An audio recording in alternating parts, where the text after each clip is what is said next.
자, 이제 하겠습니다. 자금에 따른 구분부터 해서 용어 정의 전체를 다 하겠습니다. 그래서 조금 중요한 사항들도 참 많이 있고요. 우리 오늘 배우시는 내용에서 항상 시험에 불이법규에서만 2개가 항상 시험에 나옵니다. 그래서 앞부분은 좀 자세하게 설명하고, 제가 보면 쓸데없는 건 설명 안 합니다. 딱 쓸데없는 말은 좀 해도 쓸데없는 설명 안 합니다. 자, 보겠습니다. 자금에 따른 구분. 이게 또 참 중요하죠. 중요한 사항입니다. 그래서 이 어떤 돈줄이 이 사업장에 투입되었느냐에 따라서 크게 분류합니다. 크게. 어떤 돈줄, 자금이냐 해가지고요. 보시면요. 국민주택이 있고요. 우리 한국어 말입니다. 자금에 따라서 민영주택이 있다. 이 2가지가 있습니다. 그래서 30세대 이상의 단지가 나올 때는요. 국민주택이 있고 민영이 있습니다. 그런데 완전히 구분이 아니고 단지 안에 혼재가 되어 있다 하시면 돼요. 그래서 국민주택 평이 있고 또 큰 평수도 있기 때문에 혼재가 되어 있습니다. 그래서 평수 보고 따른다 하시면 돼요. 평수 보고. 일단 원칙은 평수다. 근데 민간 아파트는 평수가 아닙니다. 근데 공공 아파트는 평수에 따라서 국민주택이 있고 아닌 것이 있어요. 그래서 봅니다. 그러면 첫 번째입니다. 국민주택, 이것은 무엇이냐? 참 중요한 말입니다. 다음 어느 하나에 해당하는 것인데, 다 보시면 또 공통적인 사항이 있죠. 국민주택 규모 이하인 다음 어느 하나에 해당하는 것이 바로 이것이 국민주택입니다. 그러면 먼저 국민주택 규모, 이것은 무엇이냐입니다. 항상 그 지문 속에 보시면 국민주택이란 말이 나옵니다. 나오고요. 또 본문 속에 보시면 항상 국민주택 규모란 말이 나옵니다. 규모. 이런 말 구분을 꼭 해야 됩니다. 국민주택과 규모는 틀립니다. 국민주택 하면 그냥 국민주택인 것이고, 국민주택은 전부 다 국민주택 규모인데 그냥 이 표현이 아니고 국민주택 규모라는 것은 바로 이것을 말하다 보면 돼요. 그래서 틀립니다. 국민주택하고 국민주택 규모는 다른 말입니다. 아시겠죠? 이 문장이 헷갈려서 나옵니다. 보시면. 그럼 무엇이냐 딱 보니까 첫 번째, 그럼 먼저 국민주택 규모란 것은 또 무엇이냐부터 보겠습니다. 국민주택 사이즈가 무엇이냐, 바로 이거죠. 그래서 일단은 여러분 이 법은요, 이 법에서 면적이 나와요. 면적 나오면요, 항상 보시면 전부 다입니다. 전부 다 보시면요, 공용 면적은요 따로 지문 속에 살짝 보시면 따로 공용 면적을 언급하는 경우 한두 번 있지만, 요것은 면적할 때는 하나도 포함이 안 돼요. 무조건 뭐냐? 무조건 주거 전용 면적이라는 표현만 면적에 다 이 법에서 말한다, 이렇게 하시면 돼요. 아파트 보시면요, 공급 면적 아시죠? 공급 면적. 만약에 내가 34평짜리 아파트에 당첨이 딱 되었습니다. 그러면요, 이 속에 보시면요, 주거 전용 면적이 있어요. 주거 전용 면적은 보통 34평이면 주거 전용은 이제 24평쯤 됩니다. 참 되고요. 기타 공용 면적이죠. 이 공용 면적에 보시면은 이것이 보통은 10평 요 이상이 잡힙니다. 잡혀요. 이것도 보시면 다시 주거 공용이 있어요. 주거 공용. 주택에 딱 딸려있는, 붙어있는 복도 등인데, 요것이 딱 있고요. 주거 공용이 있고, 또 기타 공용이 있어요. 기타 공용. 저기 뭐 정원, 뭐 화단 다 이 포함되는데, 이렇게 딱 구분합니다. 요걸 다 합쳐가지고 요 평수에 잡히고요. 그럼 순자 내 집만 쓰는 공간이 바로 요것이 이렇게 하시면 돼요. 그래서 우린 딴 건 말 안 하고요. 항상 보시면 요것만 가지고 얘기한다, 이렇게 하시면 돼요. 이것만 가지고 얘기한다. 그래서 요 규모가 얼마냐 하면요, 요것이 주거 전용이 85제곱미터입니다. 85제곱미터 이하를 말한다 보면 돼요. 34평짜리 얘가 보통 여기 다 포함됩니다. 대부분 다 포함돼요. 그런데 농촌 갑니다. 수도권 경기도가 아니면서 도시 지역이 아닌 기타 관농장, 그래서 농촌 말인데, 그것도 동이 아니고 업과 면에 속한 지역이다 합니다. 농촌말, 깡촌말. 경기도 아니고 지방 어떤 시와군 등인데, 그 중에서도 토지 종류가 도시 지역이 아닌 무슨 농촌 지역, 관리 지역, 농림 지역, 자연환경 보전 지역이 있습니다. 여러분 크게 보시면요, 우리 한국어 말입니다. 건물 종류 앞으로 배우십니다. 우리가 이 법에서 이 상황에서 배우시는데, 건물 종류 말고 토지입니다. 토지도 보시면요, 종류가 있어요. 토지의 종류라 부릅니다. 토지의 종류, 토지의 구분인데 보시면 이것이 멋진 말로 무슨 용도 지역이라 부릅니다. 용도 지역. 여러분 토지의 용도 지역 구분이라 부르는데, 크게 보시면요, 큰 대분류로 보시면 도시 지역이 있어요. 도시 지역. 그 다음에요, 농촌 지역입니다. 농촌 지역은 또 3가지로 세분을 딱 합니다. 농촌 지역은요, 도농인데, 농촌 다시 관리 지역. 무슨 관리 지역이 있고요. 그 다음에 농사 짓고 산이 많은 농림 지역이 있고, 그 다음에 보시면 자연환경 보전하는 데에서 자연환경 보전 지역이 있습니다. 자연환경 보전 지역, 이렇게 해서 구분이 딱 되어져 있습니다. 그래서 크게 볼 때 우리가 무슨 표현이 무슨 도간농자 이런 표현을 씁니다. 도간농자, 도시, 관리, 농림, 자연환경 보전 지역. 관농자가 농촌이에요. 농촌. 이 됩니다. 농촌인데 실제 보시면요, 면적 구분을 딱 보시면요, 우리 한국에서는요, 이 도시 지역의 전국토에서 한 17%를 차지합니다. 그 다음에 기타 다 농촌인데 제일 많은 것이 농림지역, 한 뭐 48% 정도가 여기 포함돼요. 벌판, 덜판, 농촌, 또 산 많은 산, 이게 농림, 농사 짓고 살림 말합니다. 그 다음에 관리지역이 한 4분의 1점 됩니다. 4분의 1점 돼요. 그 다음에 자연환경 보전지역, 이것이 한 10한 1%, 요 정도 형성이 딱 되어 있다 보면 됩니다. 이렇게 국토 형성되어 있어요. 그래서 우리가 보면 도시가 아닌 농촌지역, 관농자, 요 지역에 있는, 여기도 보시면요, 뭐 동도 있고, 업도 있고, 면도 있습니다. 동은 면이 있어요. 군 단위, 뭐 시와군 단위 안에 보시면 동은 면이 있습니다. 요 중에서도 이제 여기 있는 바로 여기 업과 면에 속한 동은요, 건물이 많아요. 건물이 많다 보면 돼. 건물이 많다. 인구도 많습니다. 근데 업과 면은 건물이 좀 작다. 이렇게 보면 좀 작다. 작자가 갑자기 소리 난다. 요거죠? 작은 소자. 요거 끌까요? 작습니다. 엄면 단위고, 엄면 단위에요. 또 이 관농자 안에서도 동도 아니고 엄면 단위. 또 경기도 말고 강원도, 충청도부터 이게 포함됐다. 농촌 말이에요. 농촌 가시면 뭐가 맞습니까? 농촌 가면 일단 뭐 농사 짓죠. 농사 기계, 기구 등이 필요합니다. 이 기구 창고를 또 갖춰야 돼. 그래서 좀 더 줍니다. 해서 보시면요, 여기 딱 보시면은 수도권도 아니고 도시 지역도 아닌 관농자 지역인데 엄면단이다. 그러면요, 농기계 창고 필요하죠. 그러니까 여기 가시면 100제곱미터까지를 국민주택 규모로 보겠다라는 것이 있습니다. 기본 85 이하인데 농촌 가시면, 순깡촌 가시면 100 이하이다. 이렇게 아시면 돼요. 예. 여러분, 항상 제가 한 번씩 농담으로 하지만 진담입니다. 진담인데, 제 친구가 그쪽에 이제 기업체에 임원으로 있어요. 임원. 제 친구가 제 초등학교 동기입니다. 여자인데 임원이 있습니다. 듀오. 진짜입니다. 제 초등학교 동기가 서울 와가지고 이 듀오에 상무입니다. 상무인데 한 번씩 술 먹을 때 같이 모이거든요. 뭐 하는 말이, 야 너는 A급 신랑 후보가 누구냐? 딱 얘기하면요, 처음에 한 15년 전, 과거는 말입니다. 대기업, 삼성, 뭐, 있는데, 또 뭐, 판사, 검사, 의사, 지금 돼야 초 A급이다. 또 뭐, 의사, 뭐, 판사, 검사, 뭐, 특 A급이다. 하거든요. 지금 말하면요, 판사, 검사 쭉 빠집니다. 지금은 요즘 술 마시면 제일 좋아하는 게 돈인데, 현금돈도 좋다겠지. 근데, 시골, 서울 근교에 농사 짓는, 자가농사 짓는 아버지가 있고, 이 아들은 농사 안 짓고 서울에서 직장생활, 그냥 좀 하이급만 된다. 웬만한 직장 생활을 근무하고 있는 외동아들을 좋아한답니다. 아시죠? 어떤 일인지 아시지? 예? 얼마나 애들 완전히 외동아들이니까 손자들 완전히 딴지 않습니까? 그러니까 뭐 출장 와서 애들도 봐주기도 하고, 보내면 돼. 시골로 방학 때만 무조건 보내면 돼. 그죠? 예. 편하지 않습니까? 딱 한 번 어딥니까? 추석과 설 때만 가서 한 3, 4일 동안 고생만 하면 됩니다. 딱 1년에 일주일만 고생하면 완전히 또 보장이 되어져 있는 노후 아니겠습니까? 어떤 말씀인지 아시죠? 1등이네, 1등. 또 이런 사람을 찾는답니다. 서울에서 직장생활하는, 서울 근교에 농사 짓는 아버지, 자가농사하는 아버지, 또 땅 좀 크면 좋고 두고 있는 아들미가 최고 1등이랍니다. 뭐 판사, 검사, 책도 없답니다. 뭐 의사들도 뵐 거 아니랍니다. 딱 배후를 본다. 배후. 애들 또 방도 하나 필요하니까 한 방을 더 준다 해서 100제곱미터이다 보면 돼요. 아시겠죠? 시험에 나옵니다. 이거 간단하지만 시험에 나옵니다. 이렇게 해서 산정을 합니다. 자, 이런 규모를 갖추는데, 자, 일단 85 이하입니다. 도시 85 이하.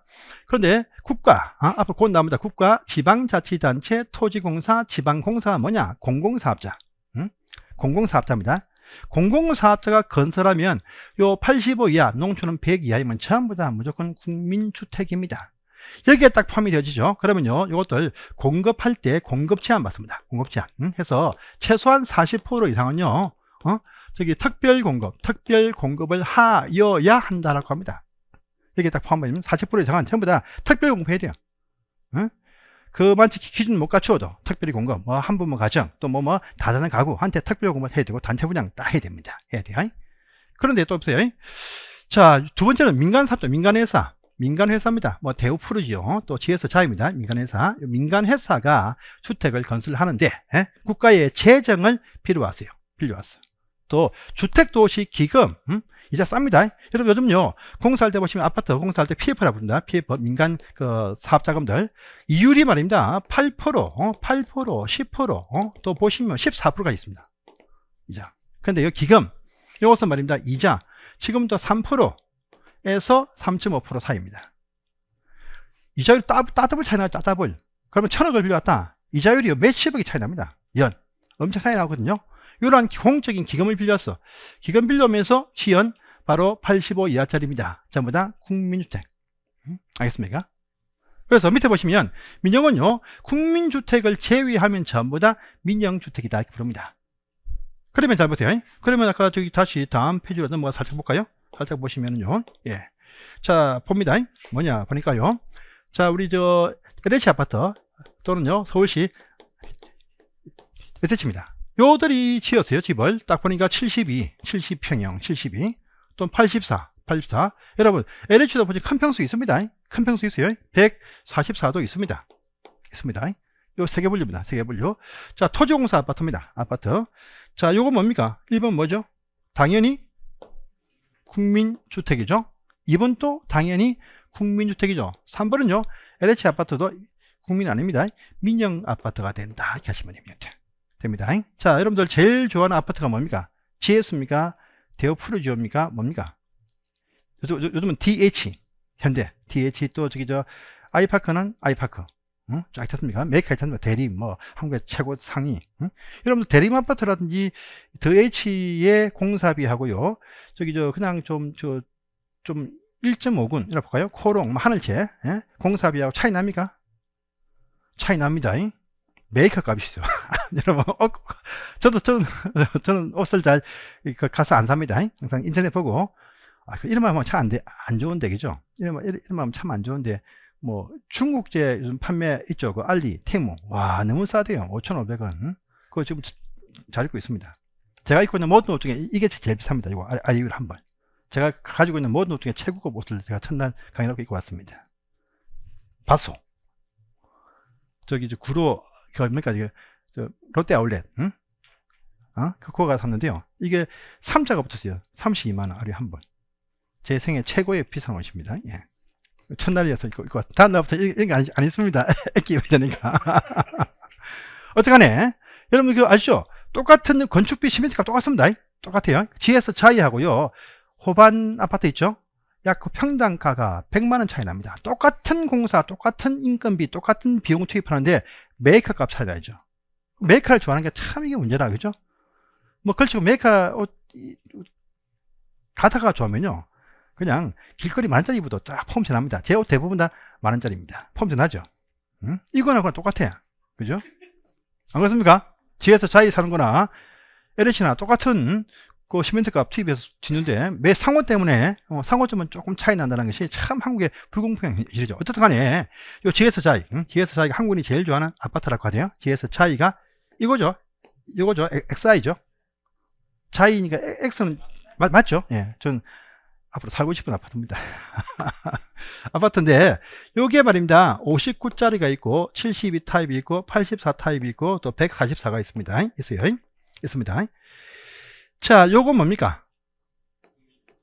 아닙니다. 내 지금 전 기금 빌려왔다는 말 안 했어요. 그냥 자기들 PF에서 지어놨어. 전부 다 뭐냐? 전부 다 민영주택이 됩니다. 평수가 작아도. 근데 만약에 GS 자이가 주택도시 기금을 빌려와가지고 건설을 했어요. 그때부터 요것은 국민주택, 요것도 국민주택, 요것도 국민주택. 기금 빌려와도 큰 평수 초과하죠. 그럼 뭐가 된다? 민영주택이 된다. 이렇게 아시면 돼요. 이것들은 이제 특별 공급을 해야 됩니다. 제한받습니다. 이것은 지 마음대로 하면 돼요. 이렇게 해서 구분합니다. 아시겠죠? 그래서 이 민간회사가 지어도 기금이나 재정 필요 와가지고 지연 85 이하만 국민주택이고 초과되면 민영. 또 요런 돈 안 빌려왔다. 그냥 PF 했다. 자기들 사업장을 했다. 그럼 평소 불면 전부 다 민영아파트가 된다. 이렇게 되버려. 근데 LH는요, 평소 저가면 전부 다 국민주택. 85 초과하는 것은 이제 민영. 이렇게 구분이 되어진다. 요 차이점이 있으니까 그 내용이 바로 요입니다. 이렇게 아십시오. 자, 중요한 사항이었습니다. 해서 넘어가시고요. 그래서 민영주택이라는 것은 국민주택을 제외하면 전부 다 민영주택이 된다. 이런 부분에 대한 차이점도 여러분들이 정리를 꼭 해주세요. 자, 보시고 다음 페이지 갑니다. 자, 이제 또 나왔네요. 도시형 생활주택. 참 말많고 탈만한 것이죠. 근데 참 쓰임새가 참 많아요. 도생. 이 도시형 생활에서만, 도시형 생활주택이 요거 두 개는요, 바뀐 적이 없어요. 이거 나온 지가 8년 됐는데, 8년 더 됐죠? 10년 됐어요. 요것은 명칭이 참 많이 바뀌었습니다. 소형주택. 요 앞전까지는요, 원룸형 주택. 앞전까지는 원룸형 주택입니다. 원룸형 주택. 또 더 앞에는요, 기숙사형 주택이 있었고, 원룸이 있었어요. 더 앞에는. 제일 처음 나올 때는. 나왔습니다. 나오더만 요거를 없애버리고 통합되면서 면적도 50제곱미터 이하 이렇게 되었습니다. 지금은요 60이하죠. 60이야. 저희 집이 지금 제가 살고 있는 집이 24평짜리인데 주거 전용이 59입니다. 59. 저희 집 같은 24평짜리 나온다. 24평짜리 나와요. 그런데 원룸, 과거는 원룸 나올 때 말입니다. 원룸 나올 때 순수하게 원룸만 해야 돼요. 원룸 49 이하로 49 그때에서 50제곱미터 미만 해가지고 49로 해가지고 순수하게 원룸만 나왔습니다. 한방구조. 그런데요, 살짝 바뀌면서 그 이외에 다시 이것이 30제곱미터, 30, 또 30, 다시 30 미만, 30 이상 60제곱미터 이렇게까지 확대되면서 요쪽은 뭐 투룸, 쓰리룸 할 수 있다. 요쪽은 무조건 원룸을 하라. 이렇게 딱 또 법이 바뀌었어요. 바뀌면서 올해 초에 이런 거 다 몽땅 없애고 그냥 순수하게 소형주택 이렇게 통일이 딱 했습니다. 이게 통일되니까 밑에하고 헷갈려 버려요. 지금 단지형 다시셀립도 전부 다 85 이하치로 좀 규모 작게 했습니다. 하니까 이게 헷갈려 버려요. 어쨌든 봅니다. 소형주택 지금은 딴 건 다 있고, 지금은 우리 도시형 생활이 뭐냐? 도시형 생활이 뭐냐? 라면 도시 형태의 생활 특성을 갖춘 척이죠. 도시 형태. 도시 형태니까 당연히죠. 농촌에는 없습니다. 농촌은 없어. 도시 형태니까 도시 지역에서만 나온다 합니다. 여러분들 아까 관리 농림 자연보존지역 그 말고 도시 안에도 보시면 다시 또 구분됩니다. 주택을 모아놔. 그것이 뭐냐? 주거지역. 예, 주거지역. 또 상가를 모아놓습니다. 상가 빌딩을 모아놔요. 상업지역. 상업지역입니다. 그 다음에 공장도 모아놓죠. 공업지역이 있습니다. 주상공업지역. 이 다 주택 중심으로, 상가 중심으로, 또 공장 중심으로 형성이 쭉 되어 있어요. 여러분, 이런 거 구분표가 필요하면 제가 다음 주에 첨부 서류로 아주 이쁘게 제가 이 도시 구분되어진 아주 이쁜 제가 또 작업물이 있습니다. 그거 제가 첨부해 드릴게요. 수업은 안 해도. 그게 괜찮을 필요 없어요. 처음에 쓸 때는 책에 좀 볼펜으로 하지 마시고 연필로 좀 해주시면 안 되겠습니까? 이거 2번 보고 3번 볼 건데. 처음에 볼펜으로 해 놓으시고 줄을 딱 묶어 놓으시면요. 나중에 책이 좀 보기가 지저분해지니까 처음에 웬만한 초벌구이는 연필로. 두벌구이를 볼펜으로, 세벌구이 할 때는 막 형광펜 칠하고 여러분 많이 보시면요 책이 시꺼매요. 형광펜에 덧질 몇 번 하죠. 그럼 끔해집니다. 손 때 타면요, 요 때 묻은 흔적이 쫙 나거든요. 이 때 묻은 흔적 보고 공부를 많이 했구나. 때가 보통 보시면 제가 고시할 때도 법수가 이만한데 앞부분만 때가 붙어 있어. 저 학교 못한다 싶거든. 색깔 강도는 틀려. 앞부분에 진하고 갈수록 좀 연해지지만 다 색깔태가 좀 나야 됩니다. 책장 넘길 때 이게 진짜 태 납니다. 만능기면요. 완전히 전체가 걸레가 되어 있는 분은 그냥 인정합니다. 공부를 무지하게 했구나. 인정합니다. 예. 그래, 주상공업지가 있습니다. 이것만 있습니까?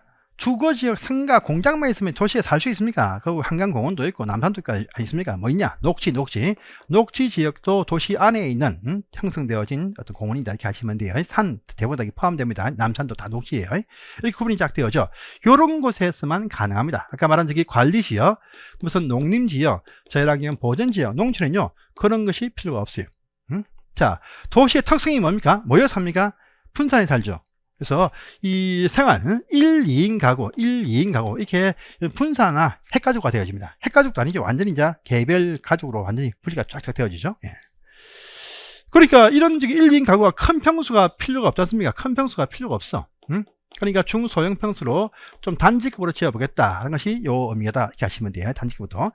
그러니까 이들이 뭐니까 뭐 일반적인 고시원부터 살고 있다 보니까 너무 환경이 안 좋으니까 주택 단지 소규모로 딱 지어놓고 이제 거기에 모여 살게 하는 행태가 바로 도시형 생활입니다. 그런데 이 단지 혼자 사니까 큰 평수가 필요 없죠. 최대 큰 평수가 국민주택 규모죠. 그래서 우리 도시형 생활은요 도시지역에서 나오기 때문에 전부 다 무조건 85 이하이다. 요것들은 85 이하야. 85 이하 85 이하인데 요것은 더 작아서 60제곱미터 이하이다 이렇게 또 하시면 되겠습니다. 소형 주택은요 더 평수 줄입니다. 이거 34평이 나올 수 있고 이쪽 많이 나와봐야 24평이다 이렇게 하시면 돼요. 큰 평 나와봐야.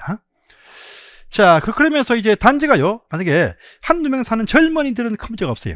젊은 애들은 뭐 집에 오나 안 오나 큰 문제가 없어요. 노인분들이 혼자 사신다. 나이가 드신 80대 중반 되는 노인분인데 좀 몸이 좀 안 좋으신 분인데 왔다 갔다 하시면서 아주 단지 안에 보시면 단지에 왔다 갔다 하시는 분들 노인분들이 많이 왔다 갔다 하십니다. 그러면서 몸이 좀 안 좋으시니까 설렁설렁하게 천천히 움직이시고 피해주고 이렇게 합니다. 담배 필 때 딱 숨기고 합니다. 하는데 그런데 이제 어딥니까?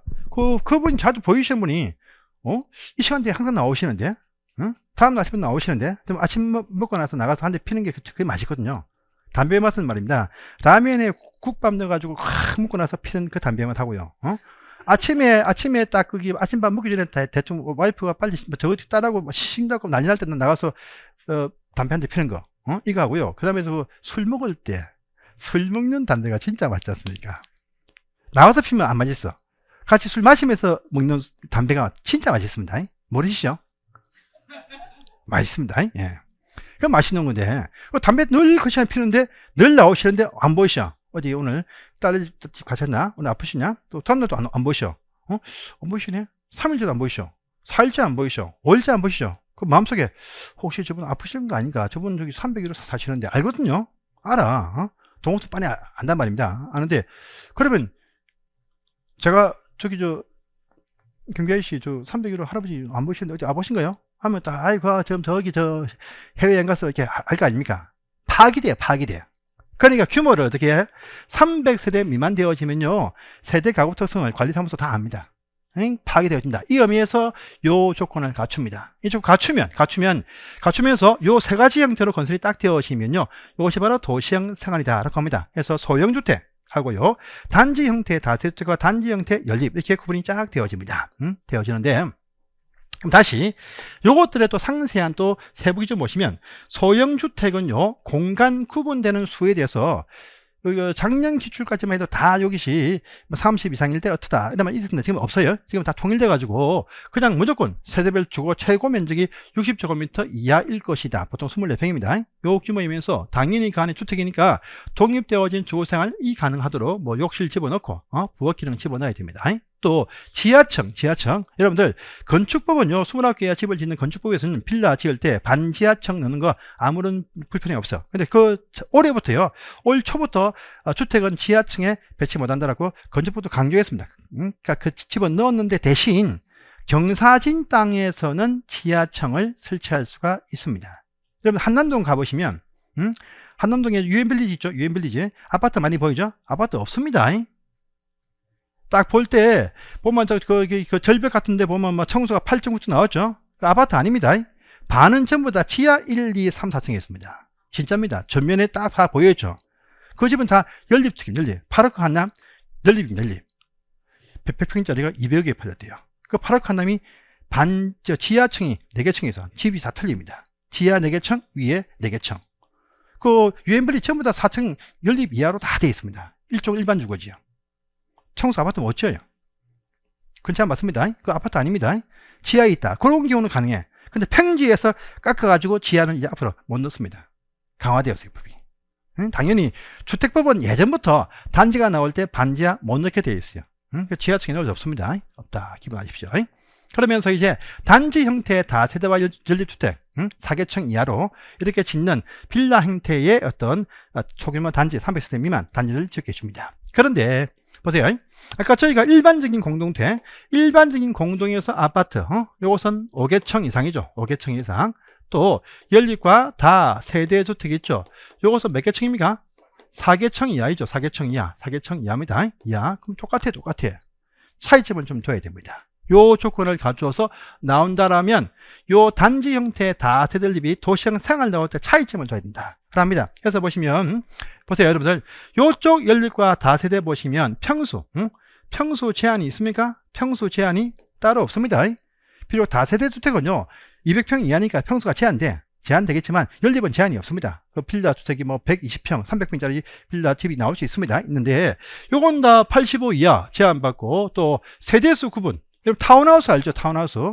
요 서울시에는 별로 없지만 저기 뭐 김포다 저기 파주다 가보시면 단지 타운하우스가요 연립주택 단지가 1000세대도 있습니다. 많이 있어요. 뭐 라피아노 르세라티인가 있더라고요. 있는데 그거 사기 좋아 보이죠, 그죠? 저도 사고 싶은 마음 없어요? 아파트가 좋아요, 고층. 저는 아파트보다 그런 타운하우스 대규모 단지 땅콩집이라도요 반쪽 내가지고 반쪽 그냥 살고 싶어. 제 꿈이 말입니다. 제 꿈이 혼자서 시골에 집을 지으면 알아보니까 엄청나게 청소 많이 해야 되고 막 풀갈이 해야 되고 일 많지 않습니까? 그러니까 단지급으로 형성되어진 곳에 가면 조금 낫답니다. 단지급으로 되어진 저는 제 강이 딱 보이는 곳에 제 꿈입니다. 꿈, 로망. 그래서 양평에 가서 살고 싶은 게 제 로망입니다. 그래서 한 번씩 와이프랑 양평을 갑니다. 그냥 차 타고 가서 좋아하는 가수도 묵고 양평 가서도 밥 먹고 하는데, 그죠? 예.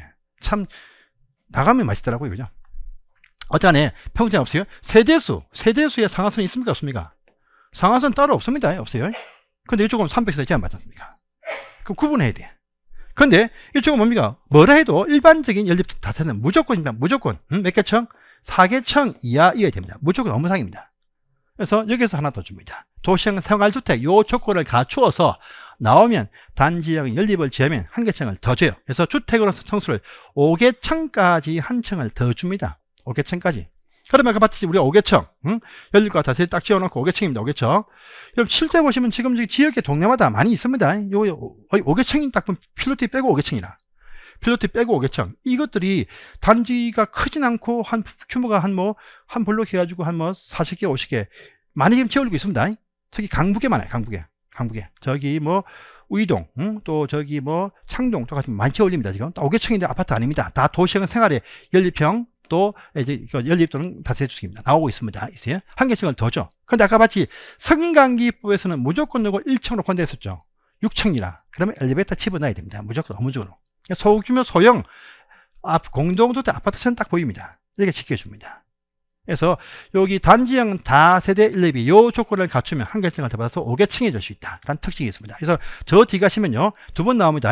공공지원 민간 임대주택으로 나올 때 여기 연립과 다세대가 딱 나올 때는 한 층을 더 줘. 5개층이 딱 됩니다. 그래서 저기 소방법 이쪽에 딱 가보시면요 아파트 등이라는 표현 나와. 아파트 등. 아파트는 5개층인데 아파트 등이 나옵니다. 이 등이 뭐냐? 5개층이 되는 단지형 다세대 요거 우리 도생하고 그 다음에 또 저기 이 공공지원 민간임대 요 두 가지를 요 등자에 포함시켜서 요 아파트 등에 딱 걸리면요 주택용 소방시설 말고 그냥 일반적인 소방시설 소화전 집어넣어라 의무를 딱 부여합니다. 법이 딱 이어져 있습니다. 그래서 우리 두 개 상에서 두 개 법에서 이 다세대 연립이 5개층이 되는 경우가 특별히 나온다 이렇게 하시면 됩니다. 여러분 소형주택은요 아파트만 됩니까? 아닙니다. 보통은 아파트로 쭉 뺍니다. 소형주택 뺍니다. 빼지만요 요것도 단지형 다세대 연립 이거 아닌데 그냥 24평짜리 이하로 연립과 4개층이면 그냥 연립과 다세대 형태의 소형이 나올 수 있습니다. 이것은 당연히 5개층까지만 제한받지만 이것은요 아파트 형태 높은 고층도 나올 수 있고 저층도 나올 수 있다 이렇게 하시면 돼요. 그래서 이게 나오니까 이거하고 헷갈려 버리죠. 혼재가 딱 되죠. 60 이하는 소형 요것도 85 이하니까 85 이하니까 이것이 어딥니까? 85 이하니까 이것이 60 이하도 지을 수 있어. 그럼 섞기가 믹스해 가지고 개념이 아주 혼돈이 버렸어요. 애매하게. 어쨌든 이렇게 현재 이 주택의 공급 활성화를 위해서 이렇게 많이 해놨습니다. 도시형 생활을 딱 지게 되면요 주택 착오 기준 이것도 빼주고 좀 낮춰주고 기금도 지원해줍니다. 해주니까 건설이 지어지죠. 또 분양가 상한제 제한도 안 받아. 아주 건축에 특기를 주고 있습니다. 도시형 생활. 또 멋진 곳에 나오면 좋은데 문제가 좀 빽빽한 곳에 조그맣게 지어 올리니까 이게 좀 문제라. 좀 규모 좀 크게 300세대가 좀 규모 크거든요. 요 규모 이쁘게 지으면 되는데 그런 땅값이 비싸니까 좀 외지에 또 사이사이 끼어가지고 나오다 보니까 인기는 별로 없습니다. 그렇지만 요건요 나중에 민간 임대주택 사업도 할 수 있어요. 매입형. 개인들은 이제 아파트 매입 안 되거든요. 매입 임대 사업 안 돼. 하지만 도시형 생활주택을 매입해서 임대 사업을 할 수 있습니다. 개수에 제한이 없습니다. 그러니까 그 앞으로 수익 창출에도 많은 기여를 할 수 있는 행태가 된다 이렇게 또 하시면 돼요. 그래서 이렇게 구분하시는데 또 그 밑에 봅니다. 자, 딴 거는 말고요. 요게 참 중요합니다. 요거 이연편이 중요합니다. 이연편. 앞으로 요 편 작습니다. 준주거지역과 상업지역. 앞으로 한 4번쯤 나올 겁니다. 준주거지역, 상업지역.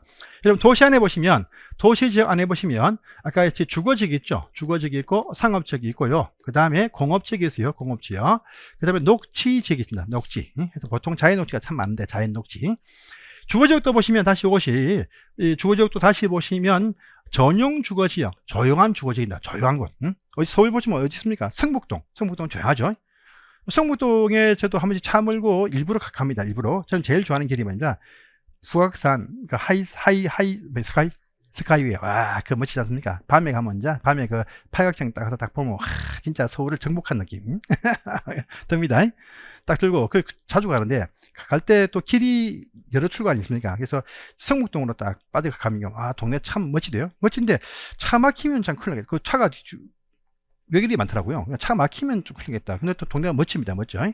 평창동보다 더 멋지대요. 가보니까. 예. 제가 혼자 차 운전하기 참 좋아하거든요. 저는 꾸부랑길, 산길을 너무너무 좋아합니다. 제일 싫은 게 동부간선도로. 제일 싫어합니다. 웬만하면 피합니다. 산길 참 좋아하거든요. 서울 인근도 산길 많은 거 아시죠?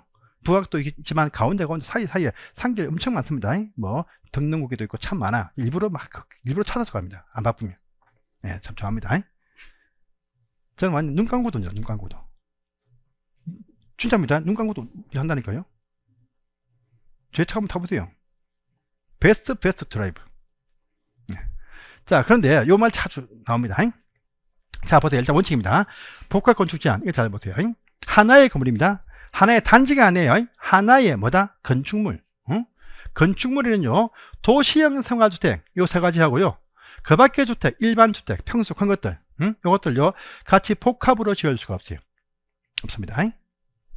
자, 그런데 다음에 해당할 때는요, 복합 건축이 가능하다. 여기가 등장합니다. 이것도 중요한 사항입니다. 그래서 보시면 아까 도시 내에서는요, 상공업인데 주거지역은 다시 전용 주거 있어요. 조용한 거. 그럼 일반 주거지역. 여기가 편합니다. 편해. 여기 제가 저 성북동을 딱 가니까 하나 느낀 점이, 그 동네에서는 저 윗동네에서 아랫동네까지 매일 편의점 담배 사러 가려면 맨날 나와서 차를 타고 가나 왔다 갔다 해야 됩니다. 중간에 편의점이 없어요. 또 그 동네 딱 보시면 집 앞에 뭐 있습니까? 집 앞에 집밖에 없죠. 집 앞에서 근거리에서 한 100m 안에서 뭐 술집이, 우리가 술 좋아하는 술집이 있습니까? 술집도 하나 없어. 일반 음식점. 저 밑에 가야 됩니다. 불편하거든요. 근데 요 동네는요, 집을 딱 나서면 이어가는 취미식 꿀들만 쫙 깔려 있어요. 쫙. 뭐 좋아하십니까? 제일 좋아하는 안주. 안주라 해야 되나? 우리는 안주가 입에 들어오는데. 갈비, 돼지갈비, 수입 거기 갈비살. 저는 딱 안주 그래요. 뭐 한우는 큰 행사할 때, 뭐 돈 모았을 때 먹는 거고, 혼자 먹으면 수입 갈비살, 돼지갈비, 삼겹살, 또 회, 회도 마켓집 좋아요. 마켓집, 마켓 맛있어요. 마켓집 회. 또 뭐 있습니까? 꼼장어 비싸도 있고, 꼼장어 뭐 둘이 먹으면 나올 때 7만 달러 한대. 와, 간이 뚫려가지고. 그 다음에 또 뭐 있습니까? 많아, 그죠? 많습니다. 그게 쫙 깔려있죠? 이곳이라고 보면 돼. 일반 주거지역. 집 앞에 많아요. 또 뭐 있습니까? 준주거지역은요, 상업지역 보시면 많죠? 우리 저 학원 앞에 강남, 대로 다 상업지역 아니면 뒷길 보면 많더라고요. 요것은요, 비슷해. 이게 주거지역에 있는 편의점 넘어서 상가 건물들이 막 있어. 4층, 5층, 다 통상가. 이게 막 보인다 하면 보통 준주거지역. 상업지역 비슷하다. 그러면 준주거지역은 상업지역 비슷한 곳이다 보면 돼. 이런 곳은 짬뽕을 할 수 있어요. 짬뽕을 할 수 있어. 그래서 준주거지역하고요, 요 상업지역들, 이것도 뭐 일반 상업지역 등이 있는데 그건 필요 없고, 상업지역에서는요, 요 소형주택하고요, 60이야, 요거하고 도시형 생활이 아닌 주택 있죠. 좀 큰 평수, 큰 평수 아파트를 같이 한 건물에 복합으로 지을 수 있다라고 합니다. 그래서 이렇게 말이죠. 과거는 말이죠, 소형이 아니고 원룸. 그래서 종전에 보시면 원투룸이 함께 있다라면서 이런 식의 분양 광고 친 것을 몇 번 보였어요. 한 건물 속에 로타리 또는 지하철역 앞에 밑에 상가 딱 깔고 밑에 원투룸이 함께 있다. 원투룸 밑에 진짜 원룸 바로 도시형 생활의 소형주택 이거 집어넣고 위엔 투룸 34평 44평 큰 평수 집어넣고 한 건물의 복합으로 주상 복합을 지어서 분양을 많이 했습니다. 바로 여기입니다. 여기. 이게 과거는요 원룸형 주택과 일반 평수 큰 거 같이 지을 수 있다 이 말인데 이 문장이 이 내용이 바뀌면서 요것이 아니고 소형주택 24평짜리 이하고 44평짜리 같이 복합으로 지을 수 있다 이렇게 짬뽕이 되어버렸죠. 이렇게 해서 이제 복합 건축이 가능하다. 준주거와 상업지역에서 가능합니다. 근데 이것이 소형 24평 초과하는 34평은요 무조건 요 안에 복합으로 지을 수 없어. 아파트니까. 그러니까 일반 주택이죠. 34평 일반 주택이다. 이 복합으로 짬뽕으로 지어가지고 분양을 많이 하고 있습니다. 지역이 상업지역과 준주거지역만 가능하다. 이거하고요. 그 다음에 이 기회가 뭐냐. 소형주택을 딱 지어놓고요. 밑에 물론 상가 딱 깔고 소형주택을 딱 지어놓고 임대 또는 분양합니다. 분양을 딱 해요. 하면서 제일 위에 펜트하우스 있죠.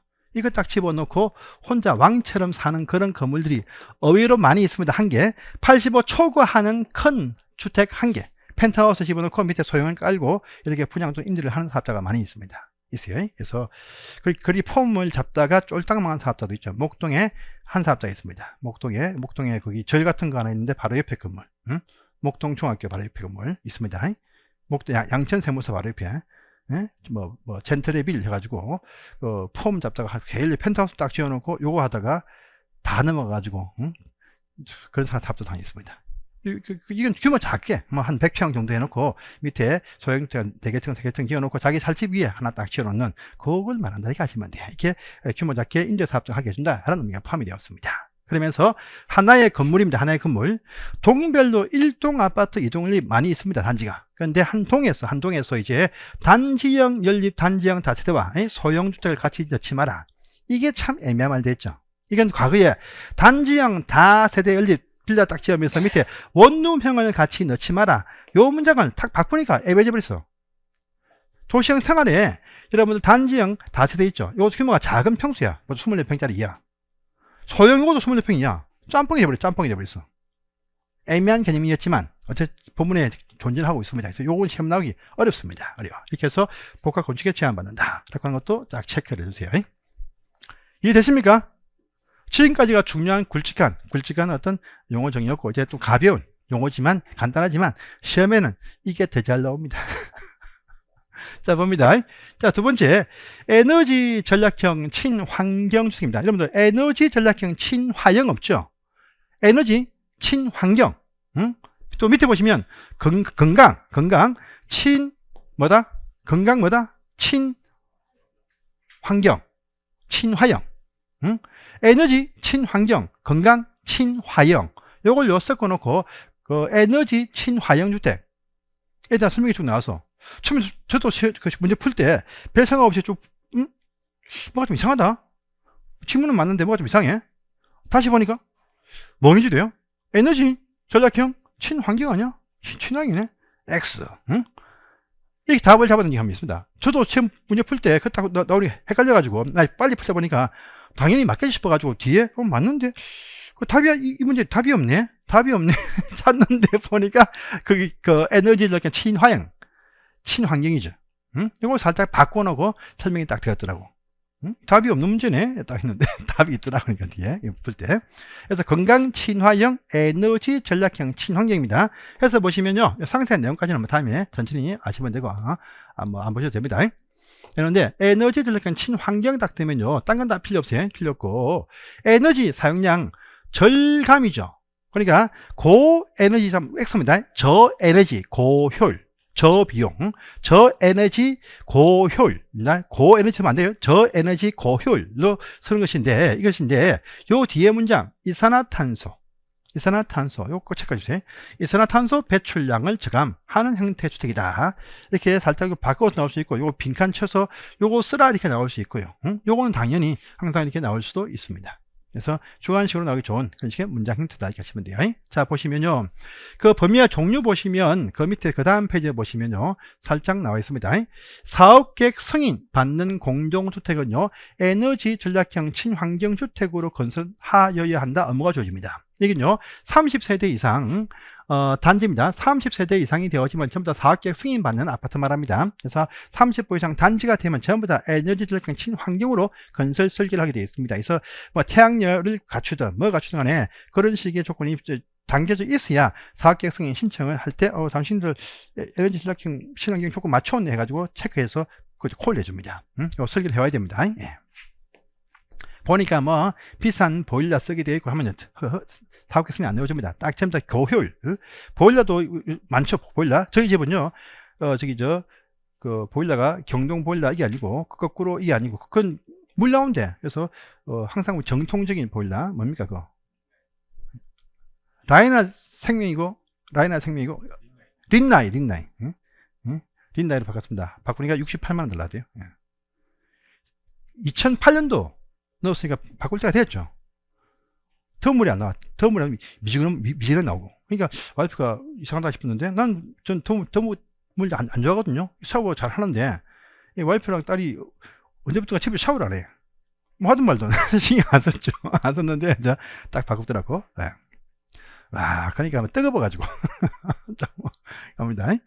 그 보시고요. 그 다음에 여기 건강 친화형 주택. 요거는 뭐 큰 의미는 없습니다. 이 밑에 보시면 딴 거 아니고 500세대 이상이 되어지면 건강 친화형 주택으로 설계하게 되어 있습니다. 요건요 실내 공기 오염물질 배출의 최소화 해서 요건 실내 공기 이 부분은 쓰라 한번 나올 수가 있다 판단이 되어집니다. 그래서 간단한 사항이니까 요 기준 한번 시험에 나온 적이 있어요. 있지만 뭐 큰 의미 없습니다. 넘어가십시오.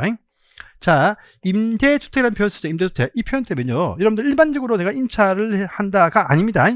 민간 임대사업자로 등록이 되어져 있는 임대주택 또는요 공공임대주택을 가지고 이 부분요 임대주택 이렇게 표현합니다. 그냥 내가 임대 친다는 절대 의미하지 않습니다. 아시겠죠? 그래서 이렇게 체크 넘어갑니다. 넘어가시고 자 요것도 다음에 상세하게 배우십니다. 아까 반값 아파트죠. 토지 임대부 분양주택이 나옵니다. 토지 임대부 분양주택. 여러분 분양할 때 보시면요 분양가에 뭐가 포함됩니까? 땅값 포함됩니다. 지분 다 토지 지분 다 포함됩니다. 그 다음에 건축비 이거 포함해 가지고 기타 비용을 합쳐 가지고 이제 책정을 딱 합니다. 그러면요 만약에 집이 8억이다 그러면요 이 서울 같은 경우는 땅값이 더 셉니다. 서울 같은 경우는요 지방 같은 경우는 땅값이 싸고 건축비가 비싼데 서울 같은 경우는 땅값이 세죠. 그럼 저 집값에 서울과 지방의 차이가 나는 이유는 뭐냐? 토지값이 큰 차이 납니다. 서울은요 저기 서울 끝에 있는 각종 동네도 이종 일반적으로 딱 잡아 그럼 평당 기본 1,000만 원 갑니다. 최소 가는데요 저기 이제 가운데 오죠. 가운데 이 동네에 딱 오죠. 일반 상업자 딱 잡으면 평당 그냥 아주 인심 좋은 땅 중에는 3억 얘기야. 보통은 5억 얘기합니다. 비싸면 7억 얘기합니다. 땅 한 평에. 예? 근데 저기 어딥니까? 저기 이 거창 저기 산청 이렇게 가시면요 상업지역 가운데 딱 끼어 있어요. 상업지역 읍내 바로 군청 앞에 가도 평당 300만 원. 예? 좀 벗어나죠? 주거지역 평당 80만 원. 또 저기 농림지역이라든지 가면 평당 6만 원, 7만 원. 5만 원, 또 저 산속에 가면 평당 3천 원, 정도 있습니다. 큰 차이 나겠죠. 그러니까 당연히 서울 같은 경우다. 그럼 땅 토지값 여기서 한 5억, 건축비 한 3억 이렇게 딱 됩니다. 돼요. 그러면 8억을 내야 돼. 그러니까 토지 요것을요 장기 40년간 임대합니다. 임대하면서 좀 싸게 월 임대로 줍니다. 주면서 요것만 딱 어떤 지급을 딱 하면 건물 소유권에 탁 넘어옵니다. 토지는요 장기 임대하고 그러면 장기 40년 동안 5억 충분히 그죠? 조금씩 갚아 넣어도 충분히 갚을 수 있죠. 이렇게 또 이것만 5억이 월세가 좀 많다 그러면 저기 전세식으로 해가지고 2억 하자 이렇게 할 수 있습니다. 이렇게 해서 이 토지에 대해서는 임대를 하는 식으로 주택만 부담받는다. 반값 아파트죠. 이렇게 하면 입주가 좀 쉬워지겠죠. 요것도 3억 다 올 때 자기 돈 다 냅니까? 대출 딱 끼고 안 합니까? 그러면요 본인 돈 한 1억만 있으면 올 수 있지 않습니까? 새 집처럼 딱 살 수 있습니다. 이러한 기회가 뭐냐? 토지 임대부 분양주택. 그래서 토지에 대한 소유권은요, 이 주택을 건설한 시행자, 사업자가 계속 가지고 있고 장기 임대하면서 주택 건축물 등에 대해서만 분양을 하는 소유권을 주는 형태가 바로 이것이 토지 임대부 분양이다. 계속 나오고 있습니다. 간단한 사항이지만 나오고 있습니다. 이것이 우리 전체 법규에서 반가 아파트가 3번 나옵니다. 3번. 이것도 나오고요. 정비법 가시면 지분형 주택이 나옵니다. 그 다음에 저기 공공특별법 가보시면 그때는요 지분적립형, 분양주택이라고 나옵니다. 세 가지 형태의 반값아파트 한국에 있습니다. 다 참 좋은 정책입니다. 좋은 정책. 그럼 장수명주택, 수명이 긴 주택이죠. 수명이 긴 주택. 수명이 길려면요 당연히 튼튼해야 돼. 표현이 뭐냐, 내구성을 갖춘다. 40년 삽니다. 그러면 질려버리죠. 또 그죠. 난 딱 보니까 저희 집도 딱 이런 형태입니다. 저희 집은 방이 3개죠. 보통 방 4개는 44평 이렇죠. 그죠? 근데 요즘 새 아파트 가보니까요, 딱 입구에 딱 가니까 뭐 복도가 딱 있으면서 여기 방 2개 있고, 여기 뭐 욕실이 딱 있고, 또 거실이 딱 있고, 그죠? 안방이 딱 있고, 이렇게 막 쫙 되고, 또 뭐 부엌이 딱 있고, 또 뭐 펜트리인가 뭔가 창고로 바로 이어지는 뭐 그것도 딱 있고, 새 아파트 좋대요. 딱 저는 한 번씩은 모델하우스 가면서 일부러 싹 가보거든요. 직구경하는 거 공짜 아닙니까? 그죠? 참 좋더라고. 참 좋고. 제 아파트, 제 와이프가 이제 처음에는 하는 말이 그냥 열심히 살자 해놓고, 요즘은 새 아파트에 살아봤으면 하는 말을 대놓고 한다니까요. 누구는 안 사고 싶습니까? 가고 싶지. 그죠? 가고 싶지. 새 아파트에 살아봤으면. 막 보면 뭐 지금 뭡니까 그 핸드폰으로 거기 호갱 뭐 노노 보면서 차 타고 갈 때마다 저 아파트는 얼마야, 저 아파트는 얼마야, 이거만 하고 있다니까요. 나 속으로 얼마나 또 어떤 소리 할지 간이만 쩔이죠. 예. 그래, 이렇게 틀을 바꿀 수 있어. 뭐 내부 100 딱 철거해가지고 우리 집도 뭐 해보자. 이죠. 복도를 좋아. 한 개냐? 근데 복도 3개 놓겠다. 복도 열이 쫙 놓고 방을 한 4개 딱 이렇게 틀을 만들고 개조해보겠죠. 개조하기 쉬워야 돼. 가변성이 있으면 바꿀 수 있지 않습니까? 그럼 좀 더 살 수 있어요. 또 바꾸려면 벽이 좀 가변하기 쉬워야 돼. 수수리가 용이해야 돼. 해야 가변하기 쉽지 않습니까? 요 조건을 가지고 있는 뭐냐, 장수명주택이다 이렇게 말합니다. 장수명주택. 요거는 시험에 자주 나왔습니다. 자주 나왔어요. 7년 동안 3번 나왔습니다. 장수명주택. 써라, 빈간 채워라. 또 지문서에도 나왔고, 자주 나오는 단골 손님이죠. 그래서 딱 보시고요. 자, 그 다음에 준주택이 뭐냐, 또 참 중요하죠. 근래에는 안 보여. 한 4년 동안 안 보이는데요. 그 전에 연짝으로 3번 나왔던 적이 요거 있습니다. 준주택. 그래서 주택이 아닙니다. 주택이 아닌데, 주택이 아닌 건물인데 주거시설로 이용할 수 있는 것들이 참 많이 있습니다. 한국에 참 많이 있어요. 그래서 첫 번째 보니까 이 다중생활시설이 딱 뜨네요. 이게 뭡니까? 고시원. 고시원입니다. 다중생활시설 고시원 말이에요. 고시원. 여러분 고시원에 살아보셨습니까? 저는 고시원에 10년 동안 살아봤습니다. 신림동 고시원, 또 노량진 고시원. 안 가본 데가 없어요. 그 다음에 저 어디야, 저기 어딥니까, 노량진 본동에 거기 저 고시원이라고 갔더만은 고시원이 아니고 그 뭡니까,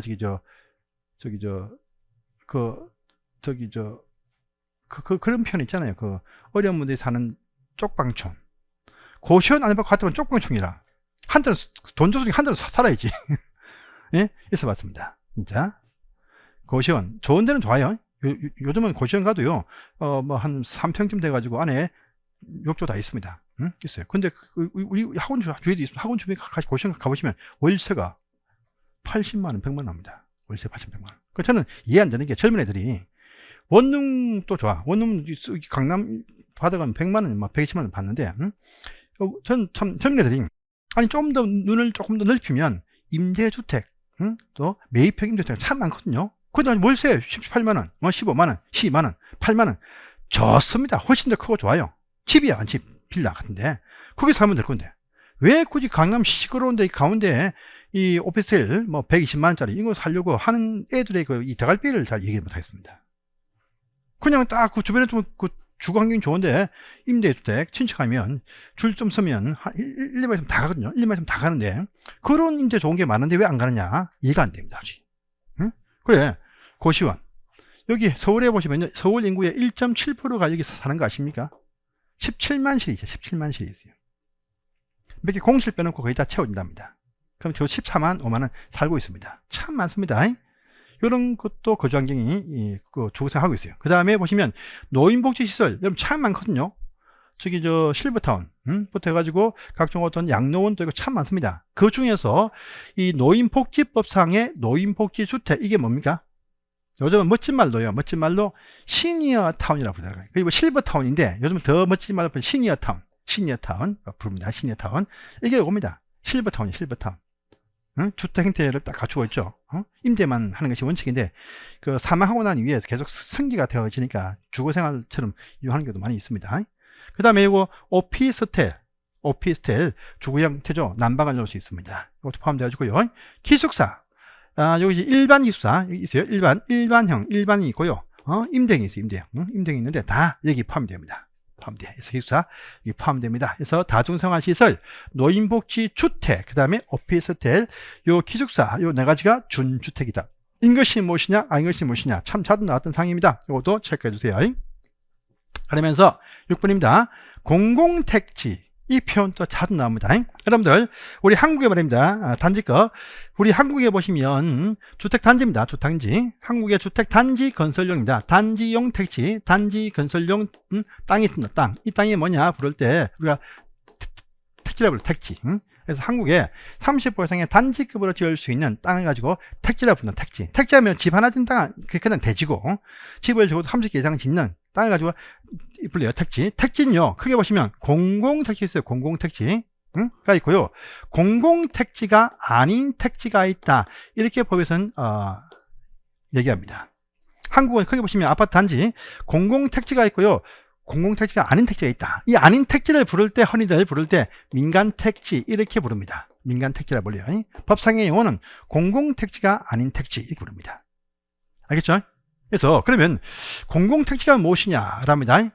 각종 공공사업을 통해서 조성되는 공동주택 건설용지다 되어 있죠. 공동주택 건설용지가 택지인데 중에서 공공사업을 통해서 만들면 공공택지, 여기 안 걸리면 전부 다 민간택지라 부르는 바로 공공택지가 아닌 택지를 부릅니다. 공공택지가 아닌 택지야 불러요. 민간택지. 그러면 이 공공택지를 만드는 사업이 참 많아. 엄청나게 많습니다. 이 사업을 외우시면 딱 좋죠. 이 사업을 다 외우신다. 저도 외우려고 안 해봤고 외울 필요가 전혀 없습니다. 그냥 큰 사업 한다. 뭐 한다면 다 여기 포함이 된다 이렇게 보시면 돼요. 근데 시험 나올 때 항상 이게 나옵니다. 시험 나올 때는요 5, 6, 7 5번, 6번, 7번 여기 시험에 나오게 되어져 있습니다. 5번, 6번, 7번이 나오게 되어 있어요. 딴 거는 막 큰 사업 한다. 혹시나 보세요. 혹시나 보시면 앞에 통과되었나? 혹시나 보시면 공장 짓는 보세요. 산업단지 개발 사업을 하는데 웬 공장 짓는 사업인데 웬 택지가 나옵니까? 산단 가보세요. 산단 규모 큰 지방 산단은 반드시 산업단지, 산업시설 부지 있습니다. 공장 짓는 부지가 쫙 나와요. 이 공장 짓는 부지가 크게 나옵니다. 딱 나와. 그 다음에 뭐 하냐? 지원시설 부지 해가지고요. 상가 짓는 상업지가 조금만 넣어야 됩니다. 그 다음에 규모 큰 산단은 말입니다. 아파트 부지 3개, 4개 집어 넣어야 됩니다. 이게 뭐냐? 공공택지입니다. 공공택지. 단지가 나옵니다. 지방 큰 국가 일반 산단 지을 때 아파트 단지 주거시설 집어 넣습니다. 집어 넣어요. 집어넣는 걸 좋아하는데 규모가 작으면 안 집어넣죠. 규모 클 때는 꼭 집어넣어야 됩니다. 집어넣어야 돼요. 그런데 요겁니다. 5번, 7번. 딴 건 필요 없어요. 그냥 큰 도시개발 사업 등 합니다. 할 때 보시면 시행 방식이 2개입니다. 2개. 해서 크게 보시면 수용하고 사용한다. 소유권을 뺏는다. 강제 수용. 또는 연구 임차 사용합니다. 여러분 미군 기지가 수용 사업입니까? 전부 다 사용해서 반환한다랍니다. 반환. 임대 반환이에요. 사용 반환. 그래서 이 우리 한국 군부대는 다 수용해서 국방부가 땅을 매입했습니다. 미군 기지는요 매입 안 해. 장기 그냥 점거해가지고 무단 점거해서 그냥 강제 사용해서 반환하죠. 반환하는데 원땅 주인이 죽었어. 상속인은 몰라. 이런 땅들이 많이 나온다 합니다. 지금요. 반환하려고 하는데. 그런데 방식 또 있습니다. 환지 방식.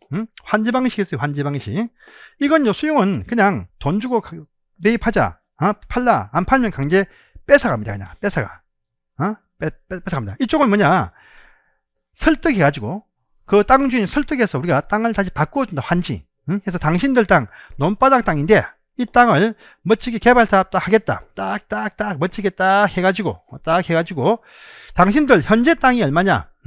지금 땅 보니까 현재 땅이 평당 해가지고 이게 10만원 하는데 개발했죠. 개발 닦는 순간부터 땅값이 10배, 20배, 30배, 100배 뜁니다. 뛰어. 지금은 딱 보니까 평당 100만원. 와, 이거 10배 올라가네요. 다시 땅을 줘. 그럼 10배 이익 상승이죠.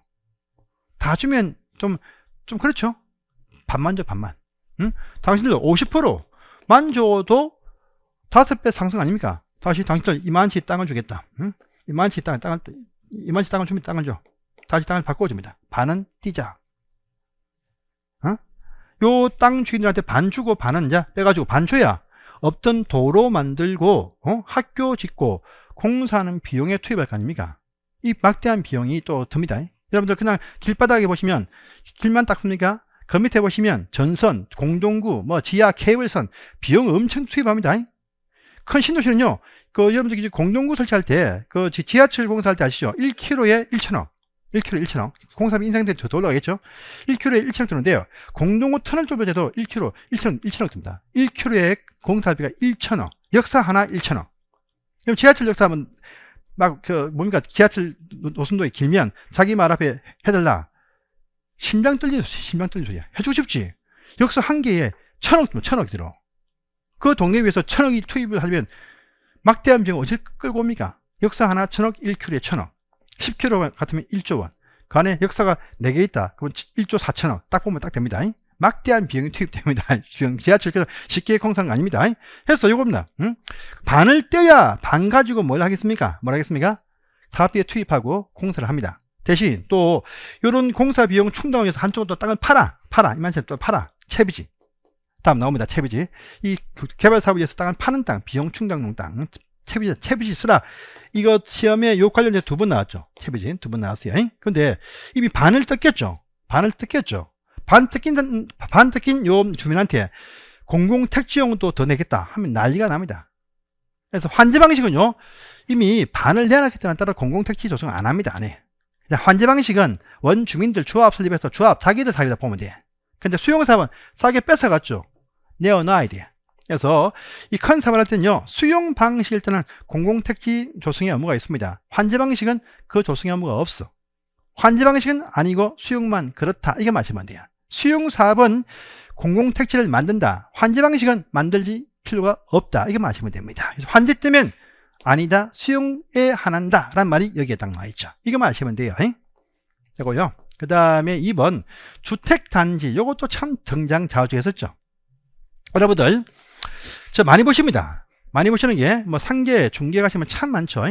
그 상계 가시면 상계에 주공 1, 2, 3, 4, 5, 6, 7, 8, 9, 10, 11, 12, 13, 14, 15 더 있죠. 16, 17있죠. 중계 가시면 1, 2, 3, 4, 5, 6, 또 7, 8, 9, 10, 11, 12, 20몇 올라가죠. 또 월계 가시면 또 쫙 나오죠. 그게 뭐냐? 전부 다 여러분들 단지가 말입니다. 큰 대로변 말고 안쪽 보시면 안쪽에 상계, 만약에 상계 17, 15, 17, 19가 있죠. 붙어 있죠. 여기 한계 사업이었어요. 한계 사업. 한계 사업이고 이쪽에 보시면 저기입니까? 이쪽에 마들로 큰 어떤 대로 요 마들로가 딱 있습니다. 요건 아니고 이쪽 보시면 그 사이사이에 또 도로가 많습니다. 요거 때문에 한계 사업이었는데 상계 17단지, 18단지, 19단지 구분이 쫙 되어 있어요.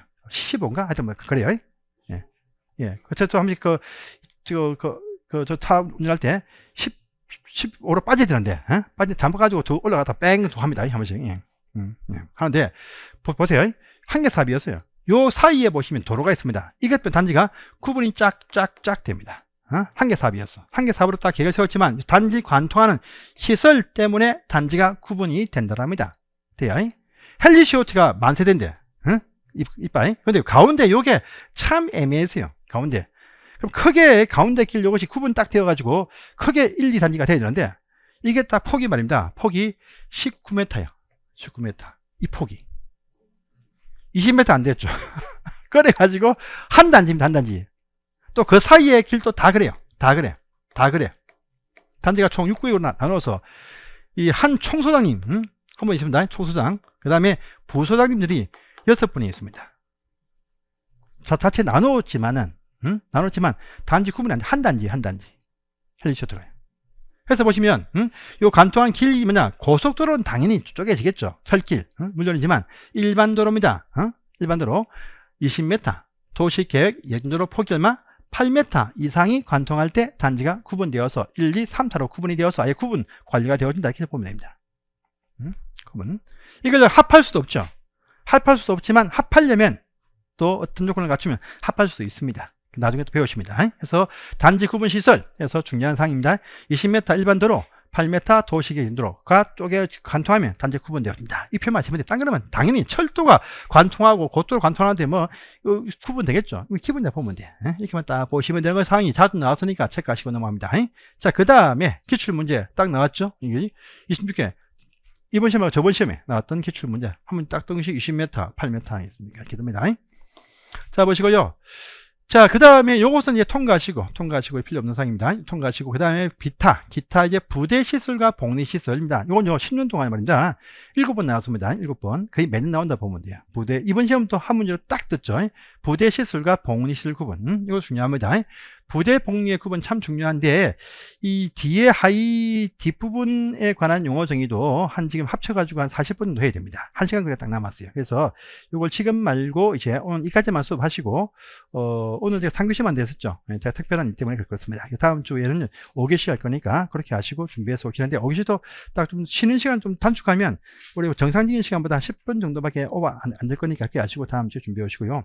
하여튼 우리 법규는 말입니다.